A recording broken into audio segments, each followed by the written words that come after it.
HB 30, the bill that defines anti-Semitism in Georgia law, passed both chambers of the state legislature with wide margins. It's now headed to the governor's desk. Fox 5's Eric Mock spoke to experts and leaders on all sides of this bill and reports from the steps of the state capitol. Well, the bill gives a definition to prosecutors and law enforcement agencies going after those accused of committing anti-Semitic acts. That definition is from the International Holocaust Alliance, which is where most of this controversy around the bill comes from. Much of Georgia's Jewish community celebrated the passing of HB 30 Thursday. This is historic.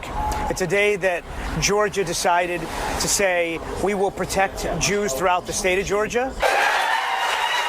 The bill first passed the Senate with an overwhelming majority before doing the same in the House. Congratulations. Grateful to my fellow legislators who saw that the Jewish community has been suffering and in need of a definition. State Representative Esther Panich is one of the bill's sponsors and the only Jewish member of the legislature. She says they've been trying to pass this into law for 3 years. But since the attack by Hamas and Israel's subsequent war, this law has never been needed more. Anti-Semitism has jumped 360% since the Israel-Hamas war has started. People are being assaulted and threatened. But opponents say using the International Holocaust Alliance's definition of anti-Semitism is much too vague. It defines anti-Semitism as a certain perception of Jews, which may be expressed as hatred toward Jews. It suppresses speech against the state of Israel, and it does so by conflating it with anti-Semitism. Azka Mahmoud is the executive director of the Georgia chapter of the Council on American Islamic Relations, part of a coalition of groups that oppose HB 30. This bill is going to be used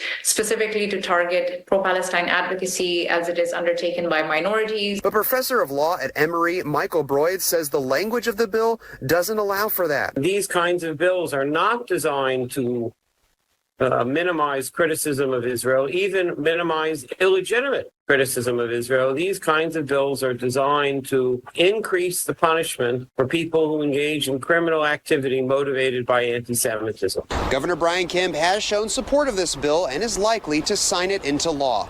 Reporting at the state capitol, Eric Mock, Fox 5 News.